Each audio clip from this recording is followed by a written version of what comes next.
കാഴ്ചപ്പാടുകളുടെയുമൊക്കെ പിതാക്കൾ ജമാഅത്തുകാര് പരിചയപ്പെടുത്തിയത് പല നേതാക്കന്മാരെയും പരിചയപ്പെടുത്തിയ കൂട്ടത്തിൽ ഇന്ന് രാജ്യത്ത് യഥാർത്ഥമായ ഇസ്ലാമിക പ്രചരണത്തിന് വലിയ പങ്ക് വഹിച്ചത് ഇറാനിലെ ഖുമൈനിയായിരുന്നു എന്ന പരാമർശം അവരുടെ പ്രസിദ്ധീകരണങ്ങളിൽ വന്നിട്ടുണ്ട്. അത് വായിക്കുന്ന ആളുകൾ തെറ്റിദ്ധരിച്ചു പോകുമല്ലോ, ഖുമൈനി പറഞ്ഞതും യഥാർത്ഥ ഇസ്ലാമാണ്, അങ്ങനെ പൊതുജനങ്ങൾ വസ്വാസിലാകും, ഇതൊക്കെ ഒന്നു തന്നെയാണ്. അഹ്ലുസുന്നത്തി വൽ ജമാഅത്തും ഖുമൈനി നേതൃത്വം നൽകുന്ന ഷിയാക്കളുമൊക്കെ എല്ലാവരും സത്യത്തിന്റെ കക്ഷികളാണ് എന്ന ഒരു ധാരണ പൊതുജനങ്ങൾക്കിടയിൽ ഉണ്ടായേക്കുമല്ലോ എന്നതുകൊണ്ടാണ് എന്താണ് ഷിയായിസം, എന്താണ് ഷിയാക്കളുടെ ഉത്ഭവ കാരണം, ഷിയാക്കൾ വെച്ചു പുലർത്തുന്ന വിശ്വാസങ്ങൾ എന്തൊക്കെയാണ് എന്നിത്യാദിയുള്ള അവരുടെ അപകടകരങ്ങളായ ഒരുപാട് വാദങ്ങളെ കഴിഞ്ഞ നമ്മുടെ ക്ലാസ്സിൽ നാം വിശദീകരിക്കേണ്ടി വന്ന സാഹചര്യം അതാണ്. അത് മുമ്പിൽ വെച്ചുകൊണ്ട് വേണം ഖുമൈനിയെയും അദ്ദേഹത്തിന്റെ പ്രവർത്തനങ്ങളെയും വെള്ളപൂശിയ ജമാഅത്തുകാരുടെ ഈ വിഷയത്തിൽ അവർക്ക് സംഭവിച്ചിട്ടുള്ള അബദ്ധങ്ങളെക്കുറിച്ച് നമ്മൾ പറയുമ്പോൾ ഖുമൈനിയും അദ്ദേഹത്തിന്റെ അനുയായികളും വെച്ചുപുലർത്തുന്ന ആശയാദർശങ്ങളെ സംബന്ധിച്ചുള്ള കൃത്യമായ അവബോധം നമ്മുടെ മനസ്സിൽ നിലനിന്നുകൊണ്ട് വേണം ഈ വിഷയങ്ങളെ നിങ്ങൾ സമീപിക്കാനെന്നാണ് എനിക്ക് ആമുഖമായി നിങ്ങളോട് സൂചിപ്പിക്കുവാനുള്ളത്. വളരെ അപകടം പിടിച്ച, വളരെയേറെ അബദ്ധങ്ങളുള്ള, ഇസ്ലാമിന് നിരക്കാത്ത വലിയ അബദ്ധങ്ങളാണ് ഷിയായിസം വെച്ചു പുലർത്തുന്നത്. ഞാൻ ഇനി അത് ആവർത്തിക്കുന്നില്ല. ഈ വിഷയം തുടർച്ചയായി കേൾക്കുന്ന ആളുകളെ സംബന്ധിച്ചിടത്തോളം അത് വിശദീകരിക്കേണ്ടതില്ലല്ലോ. അത്രമാത്രം അബദ്ധങ്ങൾ വെച്ചു പുലർത്തിക്കൊണ്ടിരിക്കുന്ന ഖുമൈനിയെ ലോക ഇസ്ലാമിന്റെ നേതാവായിക്കൊണ്ട് ജമാഅത്തുകാര് പരിചയപ്പെടുത്തുമ്പോൾ അത് അംഗീകരിക്കുവാൻ മുസ്ലിം മനസ്സാക്ഷിക്ക് സാധ്യമല്ല. രാജ്യത്ത് പല പ്രവർത്തനങ്ങൾക്കെതിരെയും വിപ്ലവങ്ങളും ജനങ്ങൾക്കിടയിൽ ഉയിർത്തെഴുന്നേൽപ്പുകളുമൊക്കെ ഉണ്ടാകാറുണ്ട്, അതിൽ യാതൊരു സംശയവുമില്ല. പക്ഷേ ഇറാനിൽ അരങ്ങേറിയത് യഥാർത്ഥമായ ഇസ്ലാമികമായ പാഠങ്ങൾ ഉൾക്കൊണ്ട വിപ്ലവമായിരുന്നു എന്ന പ്രചരണത്തെയാണ് യഥാർത്ഥത്തിൽ വിശ്വാസികൾക്ക് അംഗീകരിക്കാൻ കഴിയാതെയായത്. അതുകൊണ്ടാണ് ഷിയായിസത്തിന്റെ ഗൗരവം എന്താണ് എന്ന് നിങ്ങൾ മനസ്സിലാക്കിയതാണ്. അവരുടെ അഖീദയും അവരുടെ ആശയങ്ങളും ഒക്കെ അവരുടെ തന്നെ പ്രസിദ്ധീകരണങ്ങളിൽ നിന്ന് നിങ്ങൾ കേട്ടതോടുകൂടി ഷിയായിസം എന്താണ് എന്ന് നിങ്ങളുടെ മനസ്സിലുണ്ടാകും എന്ന ധാരണയോടുകൂടി തന്നെ ഇന്ന് ചില കാര്യങ്ങൾ നിങ്ങളുടെ ശ്രദ്ധയിൽ കൊണ്ടുവരികയാണ്. ഇത്രമാത്രം അപകടകരങ്ങളായ ആദർശങ്ങൾ ഖുർആനിന് നേരെ മഹാനായ അഷ്റഫുൽ ഖൽഖ് സല്ലല്ലാഹു അലൈഹി വസല്ലം പഠിപ്പിച്ച ആശയങ്ങൾക്കെതിരെ മുസ്ലിമീങ്ങൾ ആദരപൂർവ്വം ബഹുമാനിക്കുന്ന സിദ്ദീഖുൽ അക്ബർ റളിയല്ലാഹു അൻഹു, ഉമർ ഖത്താബ് റളിയല്ലാഹു അൻഹു, ഉസ്മാൻ ഇബ്നു അഫ്ഫാൻ റളിയല്ലാഹു അൻഹു അടക്കമുള്ള പ്രഗൽഭരായ സ്വഹാബാ വൃന്ദത്തിന്റെ നേരെ, അതുപോലെ തന്നെ മഹത്തുക്കളായ മഹദികളായ പല സ്വഹാബാക്കൾക്കും നേരെ ഷിയായിസം അഴിച്ചുവിടുന്ന വ്യക്തമായ പ്രചരണങ്ങൾ എല്ലാം, അതുപോലെ തന്നെ അവരുടേതായ വിശ്വാസങ്ങൾ, മറ്റാചാരങ്ങൾ, അനുഷ്ഠാനങ്ങൾ, ഇതിന്റെ എല്ലാം ഇസ്ലാമിയുടെ നേതാക്കളെല്ലാം ഈ വിഷയത്തിൽ ഇറാനിലെ വിപ്ലവത്തെ പുകഴ്ത്തുകയും അതിനെ ഇസ്ലാമികവൽക്കരിക്കുകയും ചെയ്തുകൊണ്ടിരിക്കുന്നവരാണ്. നിങ്ങൾ നോക്കൂ, ജമാഅത്തെ ഇസ്ലാമിയുടെ അമീറായിരുന്ന മിയാൻ തുഫൈൽ മുഹമ്മദ് എന്ന് പറയുന്ന വ്യക്തി, അദ്ദേഹം വളരെ വ്യക്തമായി പറഞ്ഞു, ഞാൻ ഇന്ന് ഉദ്ധരിക്കുന്ന തെളിവുകളെല്ലാം പാകിസ്ഥാനിൽ നിന്ന് പ്രസിദ്ധീകരിച്ചിട്ടുള്ള, പാകിസ്ഥാനിലെ കറാച്ചിയിൽ നിന്ന് പ്രസിദ്ധീകരിച്ചിട്ടുള്ള അശ്ശഖീഖാനി അൽ ഖുമൈനി വൽ മൗദൂദി എന്ന പേരിൽ അറബിയിൽ ഒരു കൊച്ചു പുസ്തകമുണ്ട്. ആ പുസ്തകത്തിൽ നിന്നാണ് ഞാൻ ഇന്ന് ഈ വിഷയത്തിൽ നിങ്ങളുടെ മുമ്പാകെ കാണിക്കുന്ന തെളിവുകൾ മുഴുവൻ. അതിൽ എല്ലാ കാര്യങ്ങളും തെളിവുകൾ അവരുടെ പ്രസിദ്ധീകരണങ്ങളിൽ നിന്ന് സ്കാൻ ചെയ്തെടുത്തുകൊണ്ട്, കോപ്പി ചെയ്തുകൊണ്ട് ഇവിടെ കാണിക്കുന്നുണ്ട്. ആ പുസ്തകത്തിൽ നിങ്ങൾക്കതെല്ലാം കാണാം. ആ പുസ്തകത്തിന്റെ 4-ാമത്തെ പേജിൽ നമുക്ക് കാണാം, മൗദൂദ് സാഹിബിന്റെ അനുയായിയായ മിയാൻ തുഫൈൽ മുഹമ്മദ് എന്ന് പറയുന്ന ജമാഅത്തെ ഇസ്ലാമിയുടെ അമീർ പറയാണ്, ഇന്നൽ ഖുമൈനി ഹുവ ഖായിദുൽ മുസ്ലിമീന ഫിൽ ആലമി കുല്ലിഹി. ഖുമൈനി ലോകത്തുള്ള മുഴുവൻ മുസ്ലിമീങ്ങളുടെയും നേതാവാണ്. അദ്ദേഹത്തിന്റെ വാചകം കൃത്യമായി ഉറുദുവിലുള്ള വരികൾ പത്രം റിപ്പോർട്ട് ചെയ്തതായി നവായി വഖ്ത് എന്ന പേരിലുള്ള ഉറുദു പത്രത്തിൽ പ്രസിദ്ധീകരിച്ചതായി പുസ്തകത്തിന്റെ 4-ാമത്തെ പേജിൽ നിന്ന് നമുക്ക് വായിക്കുവാൻ സാധിക്കും. മൗദൂദ് സാഹിബ് മാത്രമല്ല, മൗദൂദിയുടെ അനുയായികളായി പിൽക്കാലത്ത് വന്നവരൊക്കെ ഖുമൈനിയെ ലോക ഇസ്ലാമിക നായകനായി ചിത്രീകരിച്ചിട്ടുണ്ട്. എന്താണ് ഇപ്പൊ ഖുമൈനിയെ കുറിച്ച് അങ്ങനെ പറഞ്ഞു പോയെങ്കിൽ എന്ന് കഴിഞ്ഞ ക്ലാസ്സിൽ വരാത്ത ആരെങ്കിലും ഉണ്ടെങ്കിൽ നിങ്ങൾ മനസ്സിലാക്കുക.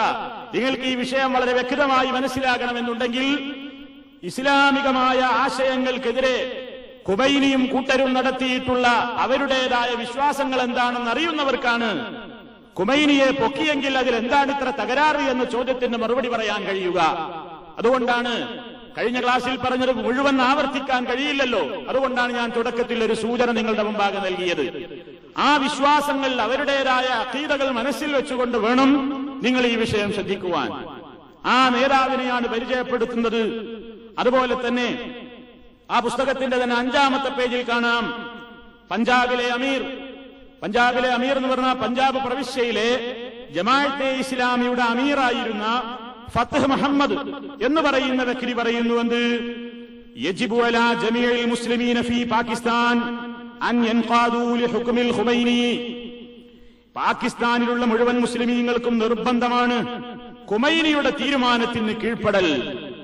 ഖുമൈനിയെ ഏറ്റവും വലിയ അംഗീകരിക്കപ്പെടേണ്ടുന്ന, അനുസരിക്കപ്പെടേണ്ടുന്ന, ചോദ്യം ചെയ്യപ്പെടാത്ത ഏറ്റവും വലിയ ഒരു ഇസ്ലാമിക നായകനായിക്കൊണ്ടാണ് ജമാഅത്തിന്റെ അമീർ ഫത്ഹ് മുഹമ്മദും പ്രസ്താവിച്ചത്, വിശേഷിപ്പിച്ചത് എന്നർത്ഥം. ഇനി ജമാഅത്തെ ഇസ്ലാമിയുടെ ലാഹോർ അമീറായിരുന്ന അസ്അദ് ജീലാനി, അദ്ദേഹം പറഞ്ഞതായി നമുക്ക് ഈ പുസ്തകത്തിന്റെ 6-ാമത്തെ പേജിൽ അതിൽ വന്നിട്ടുണ്ട്. 6-ാമത്തെ പേജിൽ ആ ഉറുദു ഉദ്ധരണി തന്നെ നമുക്ക് കാണാം. ഇമാം ഖുമൈനി ने एक खुदा की कुदरत पर इन्हिसार करने का अमली എന്ന് പറഞ്ഞുകൊണ്ട് ഉറുദുവിൽ തന്നെയുള്ള വരികൾ നമുക്കതിൽ കാണാൻ സാധിക്കും. എന്താണ് അതിൽ പറയുന്നത്? നഹ്തരിമു കുല്ല മൻ യതലഫ്ഫളു ബികലിമത്തി തൗഹീദ്. തൗഹീദിന്റെ കലിമ ഉച്ചരിച്ചിട്ടുള്ള മുഴുവൻ ആളുകളെയും ഞങ്ങൾ ബഹുമാനിക്കുന്നു. വഇദാ കാന ശാഫിഇയ്യ വൽ മാലികിയ്യ വൽ ഹനാബില വൽ അഹ്നാഫ് വഗൈറുഹും മിനൽ മുസ്ലിമീന. അവര് ശാഫികളായാലും മാലിക്കികളായാലും ഹംബലികളായാലും ഹനഫികളായിരുന്നാലും ആരായിരുന്നാലും, അപ്പൊ അതിലൊക്കെ ഒരു വകുപ്പായിട്ടാണ് ഇവർ ശിയാക്കളെയും പെടുത്തുന്നത്. അത്രയേ ഉള്ളൂ.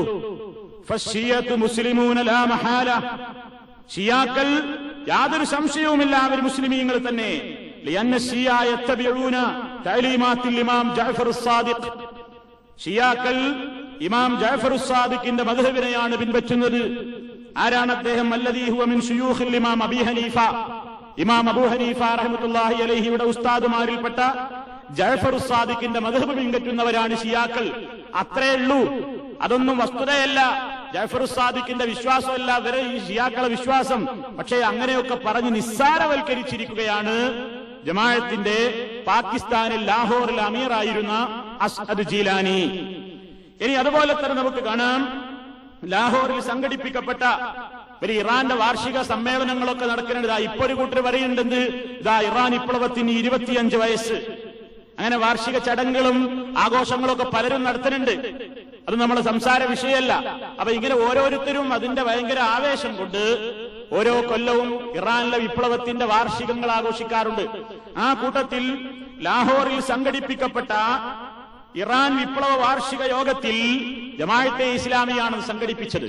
ജമാഅത്തെ ഇസ്ലാമിയുടെ നേതാവായിരുന്ന അസ്അദ് ജീലാനി അദ്ദേഹം പറഞ്ഞു, ഇത് ഇന്ന സൗറത്തുൽ ഇറാനിയ ഹിയ സൗറത്തുൻ ഇസ്ലാമിയ. പുസ്തകത്തിന്റെ 9-ാമത്തെ പേജിൽ അതിന്റെ ഉറുദു ഭാഗം നിങ്ങൾക്ക് കാണാൻ സാധിക്കും. ഉറുദു ഭാഗങ്ങളിലാണ് അവര് പത്രങ്ങളിൽ വന്ന കട്ടിങ്ങുകളൊക്കെ നമുക്ക് കാണാൻ കഴിയുന്നത്. അതിന്റെ അറബിയിലുള്ള ട്രാൻസ്ലേഷനാണ് ഈ പുസ്തകത്തിൽ കാണുന്നത്. അതിൽ നിന്നാണ് ഞാൻ വായിക്കുന്നത്. ഇതാണ് അദ്ദേഹം പറയുന്നത്, ഇന്ന സൗറത്തുൽ ഇറാനിയ ഹിയ സൗറത്തുൻ ഇസ്ലാമിയ. ഇറാനിൽ നടന്ന വിപ്ലവം അത് സമ്പൂർണ്ണമായ ഇസ്ലാമിന്റെ വിപ്ലവമാണ്. വലൈസത് ബിസൗറത്തിൻ ശീഇയ്യ, അത് ശീഈ വിപ്ലവമല്ല, അത് ഇസ്ലാമിന്റെ വിപ്ലവമാണ്. മാത്രല്ല ഇന്ന ഹാദിഹിൽ ഹുകൂമത്തുൽ ഇറാനിയ മിസ്ല ഹുകൂമത്തിൻ നബി സല്ലല്ലാഹു അലൈഹി വസല്ലം വഹുകൂമത്തി ഖുലഫാഇഹി. അത് നമുക്കതിൽ കാണാം. ജംഗ് ദിനപത്രം ലാഹോറിൽ പ്രസിദ്ധീകരിക്കുന്ന ഉറുദു പത്രം ജംഗ് ദിനപത്രം 1984 ഫെബ്രുവരി 10 പേജ് 9 കാണാം. അതിന്റെ ഉറുദു ടെക്സ്റ്റ് തന്നെ കാണാം. ഖുമൈനി की हुकूमत हुजूर सल्लल्लाहु अलैहि वसल्लम और उनके खुलफा की तरह है എന്ന് വളരെ വ്യക്തമായി അസ്അദ് ജീലാനി പ്രസ്താവിച്ചതായി ആ ഉറുദു ടെക്സ്റ്റ് തന്നെ നമുക്കതിൽ നിന്ന് വായിക്കുവാൻ സാധിക്കും. എന്താ പറഞ്ഞത്? മിസ്ല ഹുകൂമത്തിൻ നബി സല്ലല്ലാഹു അലൈഹി വസല്ലം വഹുകൂമത്തി ഖുലഫാഇഹി. നബി സല്ലല്ലാഹു അലൈഹി വസല്ലമിന്റെയും അവിടുത്തെ ഖലീഫമാരുടെയും ഭരണകൂടം പോലത്തെ ഭരണകൂടമാണ് ഇറാനിന്റെ ഭരണകൂടം. ഇറാനിയൻ ഭരണകൂടം റസൂലുള്ളാഹിയുടെയും ഖലീഫമാരുടെയൊക്കെ ഹുകൂമത്ത് പോലെ, ഗവൺമെന്റ് പോലെയാണ്. അത്രമാത്രം പുകഴ്ത്തി പറഞ്ഞു അസ്അദ് ജീലാനി. തന്നെയുമല്ല, നമുക്ക് കാണാം പേജ് 11 നമുക്ക് കാണാം വ്യക്തമായി എന്ത് 1979 ഖുമൈനി മൗദൂദി ബന്ധത്തിന്റെ വ്യക്തമായ തെളിവുകളാണ്. ഇവർ രണ്ടു കൂട്ടരും ഏതാണ്ട് ഒരേ തൂവൽ പക്ഷികളാണ്, ഒരു നാണയത്തിന്റെ രണ്ട് പുറങ്ങളാണ് മൗദൂദിയും ഖുമൈനിയും. അത് നിങ്ങൾ നോക്കൂ. എന്താ കാരണം? 1979 ജനുവരി 17 ഖുമൈനിയുടെ പ്രത്യേക ഒരു കത്തുമായി ഇറാനിയൻ ഒരു ടീം തന്നെ പാകിസ്ഥാനിൽ മൗദൂദ് സാഹിബിനെ തേടിയെത്തി. ആരാ പറഞ്ഞയച്ചത്? ഖുമൈനി പറഞ്ഞയച്ചതാണ് ഇറാനിൽ നിന്ന് ഒരു ടീമിനെ. ഖുമൈനിയുടെ പ്രത്യേക കത്തുമായിട്ടാണ് ദൂതന്മാര് വരുന്നത്. അവരെ സ്വീകരിക്കാനെന്ന് പാകിസ്ഥാനിൽ കറാച്ചി എയർപോർട്ടിൽ സ്വീകരിക്കാനെത്തിയവരിൽ ആരൊക്കെ ഉണ്ടായിരുന്നു? അന്ന് പാകിസ്ഥാനിലുള്ള ഉന്നത ശീഈ നേതാക്കന്മാരുണ്ടായിരുന്നു, അവിടെയുണ്ടായിരുന്ന ജമാഅത്ത് നേതാക്കന്മാരും ഉണ്ടായിരുന്നു. ഇറാനിൽ നിന്ന് ഖുമൈനിയുടേതായ പ്രതിനിധികൾ കറാച്ചിയിൽ വിമാനമിറങ്ങിയപ്പോൾ രണ്ടു കൂട്ടരും ഒരുമിച്ച് മുദ്രാവാക്യം വിളിച്ചു, ലാ ഫർഖ ബൈന ശീഅ വസ്സുന്ന. ശീഈ സുന്നികൾക്കിടയിൽ ഒരു വ്യത്യാസവുമില്ല. ഖാദത്തുനൽ ഖുമൈനി വൽ മൗദൂദി. നമ്മുടെ നേതാക്കന്മാർ ഖുമൈനിയും മൗദൂദിയുമാകുന്നു. അൽ മൗദൂദി വൽ ഖുമൈനി അഖവാൻ. മൗദൂദിയും ഖുമൈനിയും ഒക്കെ സഹോദരങ്ങളാകുന്നു എന്നിങ്ങനെ അവര് മുദ്രാവാക്യം വിളിച്ചു എന്നാണ് രണ്ടു കൂട്ടരും കൂടി കറാച്ചി എയർപോർട്ടിൽ വരെ സ്വീകരിക്കാൻ. ഒരു വ്യത്യാസമല്ല, ഞങ്ങൾ ഒന്നാണ് എന്ന് പറഞ്ഞുകൊണ്ട് അല്ലാഹു അക്ബർ ഖുമൈനി റഹബർ എന്നും മൗദൂദിക്കുമെല്ലാം വലിയ സിന്ദാബാദും രണ്ടു കൂട്ടർക്കും ഒരുപോലെ വിളിച്ചു. അവരാവേശം കൊണ്ടുവന്ന് അന്ന് പത്രം റിപ്പോർട്ട് ചെയ്തു. ജമാഅത്തെ ഇസ്ലാമിയുടെ ഏഷ്യ എന്ന വാരികയിൽ 1979 ജനുവരി 21 അത് പ്രസിദ്ധീകരിച്ചിട്ടുണ്ട്. അതിന്റെ കോപ്പി ഈ പുസ്തകത്തിന്റെ പേജ് 11 ഉറുദു പതിപ്പായി തന്നെ നമുക്ക് കാണുവാൻ സാധിക്കും. വളരെ വ്യക്തമായി അതിൽ നമുക്ക് വായിക്കുവാൻ സാധിക്കും. എന്നിട്ട് ആ സംഘ നേതാക്കന്മാരെന്താ പ്രഖ്യാപിച്ചത്? ഇറാനിൽ നിന്ന് വന്ന ഖുമൈനി പറഞ്ഞയച്ച നേതാക്കന്മാര് പാകിസ്ഥാനിൽ എത്തിയിട്ട് അവരവിടെ കൂടിയ യോഗത്തിൽ വെച്ച് എന്താണ് പ്രഖ്യാപിച്ചത്? ഇന്ന ഹാദിഹി സൗറത്തുൽ ഇറാനിയ സൗറത്തുൻ ഇസ്ലാമിയ മിഅ ഫിൽ മിഅ. ഈ വിപ്ലവം, ഇറാനിലെ വിപ്ലവം 100% മിഅ ഫിൽ മിഅ 100% ഇസ്ലാമിക വിപ്ലവമാണ്. വലനാ അലാഖാത്തുൻ വസീഖത്തുൻ മഅ അഹമ്മി ശഖ്സിയാത്തിൽ ബാരിസ ഫിൽ ആലമിൽ ഇസ്ലാമി കുല്ലി. ലോകത്തുള്ള മുഴുവൻ ഇസ്ലാമിക ലോകത്തുള്ള വ്യക്തിത്വങ്ങളുമായി ഞങ്ങൾക്ക് അഭേദ്യമായ ബന്ധമുണ്ട്. അതിൽ ഞങ്ങൾ ഏറ്റവും കൂടുതൽ സ്നേഹിക്കുന്ന വ്യക്തിത്വം, ഷിയാക്കൾ വന്നിട്ട് അവരോട് പറയണേ, ഞങ്ങൾ ലോകത്തെ ഏറ്റവും കൂടുതൽ സ്നേഹിക്കുന്ന വ്യക്തിത്വം വമൗലാനൽ മൗദൂദി ഇൻദനാ അക്ബറു ഹാദിഹി ശഖ്സിയാതി കുല്ലിഹാ. ലോക മുസ്ലിമീങ്ങൾക്കിടയിൽ ഞങ്ങൾ ഏറെ ആദരിക്കുന്ന വ്യക്തിത്വമാണ് മൗദൂദ് സാഹിബ് എന്ന് ഷിയാക്കൾ പറഞ്ഞു. കാരണം എന്താ? അവരുടെ അഖീദയും ഇവരുടെ അഖീദയും ഇവരോട് അവർക്ക് വെറുപ്പില്ല. അവരെന്തോ ആയിക്കോട്ടെ, ആ നിലക്കുള്ള ഒരു പ്രത്യേകമായ ചങ്ങാത്തമാണ് അവർ തമ്മിൽ നിലനിന്നിരുന്നത്. തന്നെയല്ല, ഇവിടുന്ന് അങ്ങോട്ടും പോയി ടീം ദൂതന്മാർ. ജനുവരി 24 പേജ് 13 നമുക്ക് കാണാം.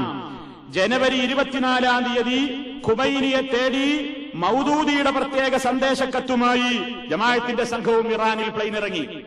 ഇവിടുന്ന് അങ്ങോട്ടും പോയി, അവിടുന്ന് ഇങ്ങോട്ട് വന്നു, ഇവിടുന്ന് അങ്ങോട്ടും പോയി. അങ്ങനെയല്ലോ സൗഹാർദ്ദവും സൗഹൃദമൊക്കെ ഉറപ്പിക്കല്.